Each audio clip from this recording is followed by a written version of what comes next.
O Via Justiça de hoje vai falar sobre os 15 anos do Pai PJ do Tribunal de Justiça de Minas Gerais. É o programa de atenção integral ao paciente judiciário portador de sofrimento mental. Nossos convidados, o desembargador aposentado Jarbas Ladeira, ex-coordenador do programa Novos Rumos, e a coordenadora do programa Pai PJ, Fernanda Ottoni Brisset. Numa parceria da TV Assembleia com a Mages, a Associação dos Magistrados Mineiros, o Via Justiça está começando.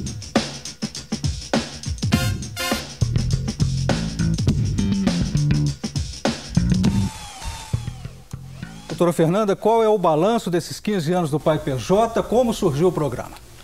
O balanço eu acho que é muito positivo, né, no sentido de que o Pai PJ do Tribunal de Justiça de Minas Gerais, hoje vinculado ao programa Novos Rumos, pôde subverter a lógica de atenção a esses casos, né? O programa surge justamente quando houve um certo conflito entre o sistema de justiça e o sistema de saúde, num momento histórico onde a gente estava atravessando a reforma psiquiátrica, a implantação da reforma psiquiátrica em Minas, com a deshospitalização. O manicômio judiciário de Barbacena estava lotado e os juízes estavam solicitando ao hospital psiquiátrico de Belo Horizonte a internação dos pacientes judiciários por tempo indeterminado. Isso surge um conflito porque os hospitais psiquiátricos estavam em fase de deshospitalização e tinha essa demanda de internação por tempo indeterminado. Foi montada uma comissão que começou a estudar cada caso e aplicar a esses casos a lógica de cada caso ter o tratamento segundo a singularidade dele. No momento de crise, um tratamento visando a crise, e quando o paciente tinha condições, né, de fazer seu tratamento de modo ambulatorial, para que ele pudesse, então, estar na lógica da cidade de forma ambulatorial. Então, o programa inaugura essa nova lógica há 15 anos atrás, né? Desembargador, como a doutora Fernanda falou, o Pai PJ, ele integra o programa Novos Rumos. O senhor foi ex-coordenador dos Novos Rumos, né? Certo. O que vem a ser o programa Novos Rumos? O Novos Rumos, como a própria ideia do Pai PJ está contido no Novos Rumos, esse Novos Rumos é um programa mais amplo. Ele contém não apenas o Pai PJ, mas tem o apoio às APACs, tem o GMF, que é o Grupo de Monitoramento e Fiscalização do Sistema Carcerário, que tem uma equipe também que visita as prisões e acompanha a aplicação de pena no Estado. Tem grupo de auxílio na cooperação no proferimento de sentenças, e tem também um programa criado pelo Conselho Nacional de Justiça, que é o programa Começar de Novo, que busca a ressocialização dos egressos do sistema penitenciário que cumpriram pena e têm dificuldade para reingressar na sociedade, ter emprego, porque isso marca bastante o réu à volta. Então, esses programas todos são coordenados pelo Novos Rumos.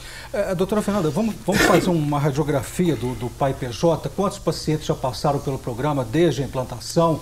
Qual que é o índice de reincidência? Já passaram mais de 6.000 pacientes desde a sua implantação. A gente tem uma reincidência em torno de 0,8%, com crimes de menor potencial ofensivo, né? E crimes hediondos, né? Ou seja, crimes contra a vida, né, de forma gravosa. O programa tem conseguido a redução quase a zero dessa modalidade de crime. Quantos cumprem medida de segurança em casa? Quantos estão internados, ou seja, presos? Quantos que estão em hospitais? Hoje nós estamos acompanhando 768 casos, né, na região metropolitana e onde já tem núcleos instalados do programa no estado.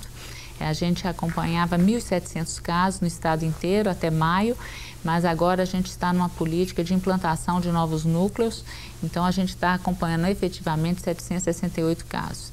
Desses casos, a gente tem hoje 71 casos que estão presos, mas já está havendo um movimento no tribunal para que esses casos possam receber a medida que lhes concerne na forma singular de cada caso, e nós temos 28 casos internados na rede pública de saúde.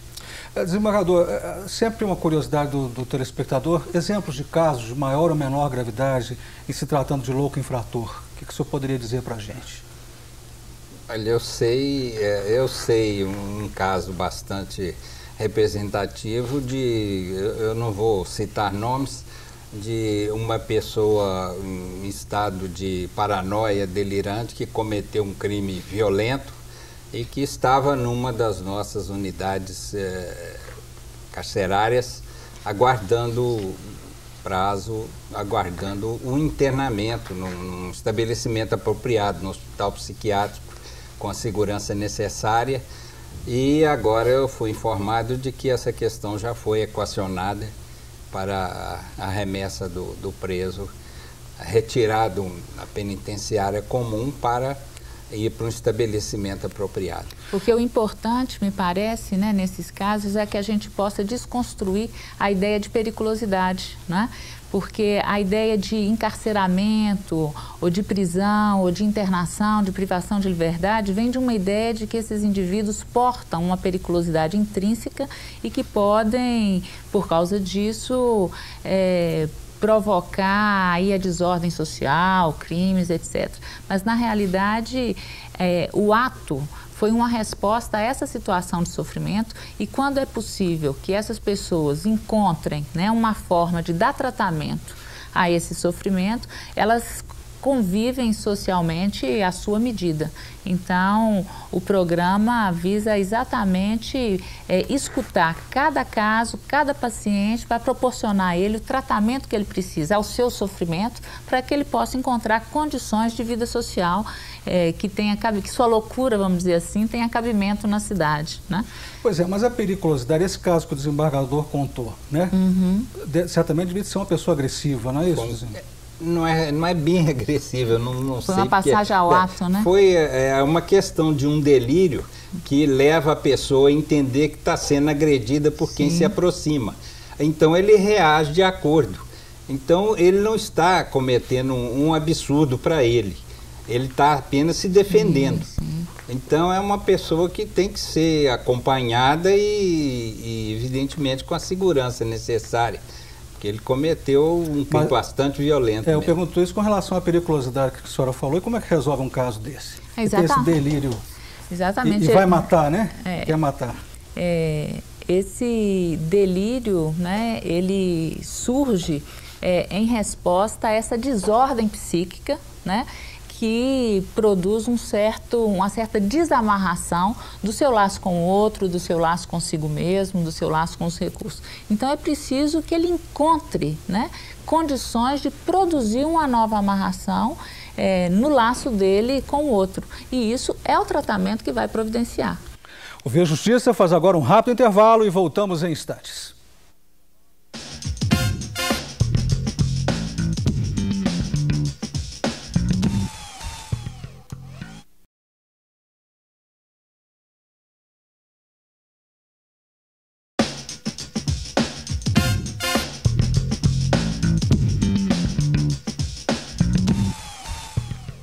O Via Justiça e os 15 anos do Pai PJ do Tribunal de Justiça de Minas Gerais. O programa de atenção integral ao paciente judiciário portador de sofrimento mental. Participam do Via Justiça o desembargador aposentado Jarbas Ladeira, ex-coordenador do programa Novos Rumos, e a coordenadora do programa Pai PJ, Fernanda Ottoni Brisset. Nós ouvimos a psicóloga do programa Pai PJ, Rosimeire Silva, que explica a importância do trabalho da equipe multidisciplinar para a análise de cada caso levado à justiça.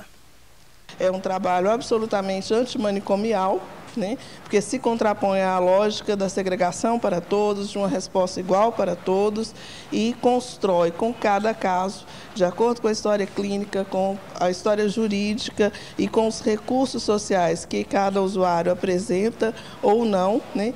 Um projeto que vai orientar os juízes, né? Que vai subsidiar os juízes na decisão, né? Da aplicação de qual medida a ser aplicada para cada caso.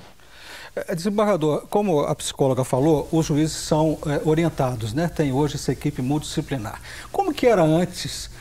Como que está hoje? Como que foi essa relação justiça-paciente psiquiátrico? A parte de execução de pena cabe ao executivo e não ao judiciário. Então, o judiciário assumiu uma parte dessa questão com a criação do PAI-PJ, mas antes tinha que depender dos estabelecimentos criados pelo executivo. Aí, uma época em que eu não militava na área criminal, mas a gente tinha notícias das limitações do atendimento psiquiátrico, que era e o juiz não considerava deficiente. O juiz antigamente não considerava então essa realidade da luta antimanicomial. Ele não chegava a considerar. Ele tentava passar ao executivo a questão da pena, da criação de estabelecimento, como também a criação de estabelecimentos prisionais. Isso tudo não é da função do judiciário, mas o judiciário assumiu alguma coisa, uma parte, até procurando melhorar bastante com a criação do PAI-PJ e de outros órgãos, como o apoio às APACs, tem a parte dele, né? Então, antes, hoje... por exemplo, né, desembargador, um juiz, né, um juiz criminal recebia um processo onde a pessoa era um portador de sofrimento mental e estava na cadeia pública, né, aguardando a sentença numa situação de sofrimento e sem poder oferecer o tratamento a esse caso. Hoje, não. Quando o juiz recebe o processo e percebe que tem ali um portador de sofrimento mental, ele encaminha ao PAI-PJ, que vai então provocar a rede de assistência no executivo para dar tratamento a esse caso, e ele vai aguardar o desenvolvimento de todo o processo, já fazendo o seu tratamento de acordo com os princípios da Lei 10.216 e a singularidade de cada caso, né? Então, isso vai permitir, por exemplo, que no momento da sentença, o sujeito já está convivendo com a família, já está fazendo seu tratamento, muitas vezes já retomou o trabalho, a vida social, né? E já tem, inclusive, uma crítica em relação ao ato que praticou, né? E condições de responder por esse ato. Essa lei que a senhora citou aí é a lei da reforma psiquiátrica. Isso, é a lei da reforma psiquiátrica. Desembargador, a senhora acha que é muito difícil sensibilizar a família e o meio social para uma melhor convivência com o paciente judiciário? Eu acredito que um bom trabalho de convencimento pode suscitar o interesse da família e mostrar que ela tem um papel importante no tratamento do paciente, né? Para ele ser tratado no âmbito familiar, se a família estiver bem entrosada, por exemplo, com o PAI-PJ, ela pode proporcionar uma melhora, um tratamento adequado ao paciente. Pois não, doutora Fernanda. Não, a gente tem percebido nesses anos todos, né, que, por exemplo, quando um caso, o paciente é afastado da convivência familiar, depois para retornar é muito difícil, porque parece que a família e a comunidade fica congelada ali no momento do ato que cometeu. Aquele traumatismo, de alguma forma, produz uma resistência ao retorno, né? Agora, o que produz a mudança de posição na família e na comunidade de forma geral é a própria convivência. Quando começa a conviver e percebe que o sujeito ele tem condições de responder de outra maneira, que ele dá conta de fazer laço social desde que ele tenha tratamento a esse sofrimento insuportável, desde que ele encontre saídas para a angústia, né? A família então passa a acolhê-lo e mesmo em momentos de crise a própria família passa a pedir assistência, a pedir apoio, etc. Mas, doutora Fernanda, é possível dizer com segurança sobre a cessação da periculosidade do paciente? O que é um indivíduo perigoso? Perigoso é o momento da angústia. Diante de uma angústia intensa, né? Nada mais humano do que uma resposta a essa situação. A pessoa em situação de angústia intensa, por exemplo, no caso de uma psicose, ela vai responder com a lógica da psicose, né?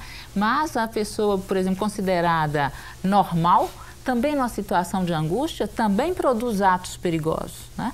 Então, a gente precisa encontrar saídas para a angústia. Agora, carimbar, né, por causa da lógica subjetiva de cada um, a situação que ele é um indivíduo intrinsecamente perigoso, né, porque ele se organiza dentro de uma lógica subjetiva outra, né, isso é uma forma de segregação. Mas existe ou não um indivíduo intrinsecamente perigoso, desembargador? O senhor acha que a teoria de Lombroso... Eu não sou psiquiatra, Sim. Mas a concepção popular é que realmente há pessoas que apresentam periculosidade. Agora, eu não sei classificar as patologias, as psicopatologias, então eu não sei até que ponto. Eu sei que com o controle pode haver uma melhora, mas esse controle tem que estar sempre presente. Porque se falhar, a pessoa pode entrar naquele estado agressivo mas na nossa experiência de 15 anos, né, o que a gente pode dizer é que a gente não encontrou esse indivíduo intrinsecamente perigoso.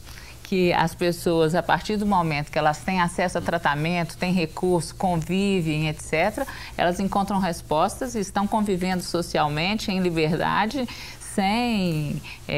promover aí esse monstro, né, que o imaginário social apresenta. Coloca, né? O Via Justiça faz mais um intervalo e voltamos em seguida com o bloco final do programa.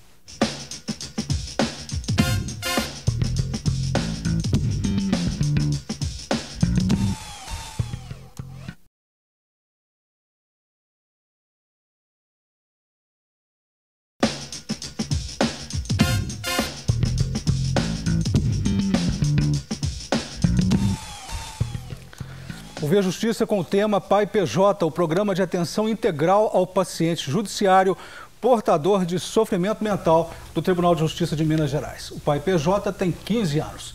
Participando do Via Justiça, o desembargador aposentado Jarbas Ladeira, ex-coordenador do programa Novos Rumos, que tem o programa Pai PJ, e a coordenadora do programa Pai PJ, Fernanda Ottoni Brisset. Vamos ouvir novamente a psicóloga do programa Pai PJ. Ela fala agora sobre os benefícios desse programa para a sociedade brasileira. Há um benefício inegável para cada sujeito, para cada portador de sofrimento mental. E isso não se opõe ao benefício que é produzido para a sociedade.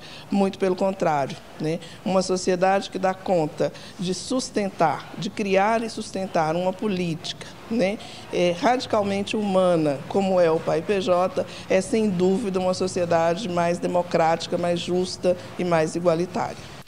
Desembargador, a partir da fala da psicóloga, o senhor acha que a sociedade brasileira está preparada para dar esse suporte ao chamado louco infrator? Eu acho que tem condição, realmente. Basta ver o exemplo do Pai PJ. É uma questão de educação, de divulgação, e eu acredito que isso convence as pessoas da importância desta atitude de tratar de maneira ambulatorial e acabar com a cultura da internação a qualquer preço, de julgar o paciente acima de uma entidade qualquer, um manicômio, e deixá-lo lá. Entendi. Vamos falar um pouco agora sobre a revista Responsabilidades, uma publicação semestral do Pai PJ e que foi lançada em 2011. Tem aqui a revista, essa, por exemplo, tem na capa entre loucura e justiça, um real impossível de saber. Fala um pouquinho sobre isso, Fernando. O que quer ensinar esse artigo? É que entre a loucura e a justiça, né, existe algo que é impossível de ser traduzido na forma de um saber garantista, né? Porque cada um porta, né, um real que não se traduz na forma de uma garantia ao outro, né? Então, tem aí algo, e é o que é mais singular, e é o que é mais particular de cada um. Isso não é possível de ser captado, por exemplo, pelos exames, né? Cada um de nós pode fazer o teste que for, fazer os exames que for, passar por quais especialistas, que isso, o que é da sua singularidade, não é totalmente traduzível, né? Então, por isso a importância da responsabilidade. Tem aqui outra revista, por exemplo, tem aqui na capa o título O Silêncio Sepulcral da Inimputabilidade. Por que esse silêncio da inimputabilidade é sepulcral, Fernando? Exatamente pelo que eu estava trazendo até agora, porque a inimputabilidade pressupõe que a pessoa não tem condição de responder pelos seus atos, né? E se o ato é uma resposta que advém a essa situação singularíssima, né, uma resposta de cada um, né, tem um real em jogo, né, cada um poder colocar o dizer, tentar responder pelas consequências do seu ato, não há nada mais humano do que isso. Quando há um silêncio, quando o sujeito não pode responder, ele é jogado aí à condição de não pessoa, a essa condição desumana, né? O sepulcral, quem traz esse significante é o Althusser, Louis Althusser, né? Que ele vai dizer que o fato dele não ter podido responder juridicamente pelo fato de ter assassinado a sua esposa, né, isso o deixou na condição de morto-vivo. Então, por isso, o silêncio sepulcral da inimputabilidade. A importância de responder pelos seus atos. Sim, é interessante também mostrar um livreto que é assinado pela própria Fernanda Ottoni, de Barros Brisset, por uma política de atenção integral ao louco infrator. Eu pergunto para o senhor, desembargador, essa política, ela está posta em prática no Brasil? O próprio nome do PAI-PJ implica nessa atenção integral dada por iniciativa do presidente do tribunal ao infrator portador de sofrimento mental. E essa mas eu digo assim, está em Minas, mas e nos outros estados? Aí teriam que, eu acho que não tem, não me consta que haja uma entidade dessa natureza. Acredito que possa haver, mas eu não tenho. Não em todo o Eu Brasil, nunca vi nenhuma né? outra publicação, nada que dissesse que tem essa. Há uma orientação do CNJ em direção à divulgação e à implementação, né, dessa política. Em Goiás, né, existe o PAI-LI, né, que tem um modelo semelhante, e no Rio Grande do Sul tem o projeto Desmedida, que também produz essa ideia, né, a partir da Lei 10.216. E ontem eu soube pelas redes sociais da implantação de um projeto de cuidado integral ao paciente psiquiátrico do Tribunal de Justiça do Piauí. Então a gente vê aí, né, que tem surgindo. O Conselho Nacional de Justiça Isso. tem emitido muitas normas referentes a cumprimento de pena e a esse problema de inimputabilidade, né, ou integralmente ou atenuada. Ok. Chegamos ao final do programa. Muito obrigado ao senhor, muito obrigado à senhora pelas participações. O Via Justiça de hoje termina aqui. Este programa é uma parceria da TV Assembleia com a Mages, Associação dos Magistrados Mineiros. Nosso e-mail viajustiça@mages.com.br e até o nosso próximo encontro.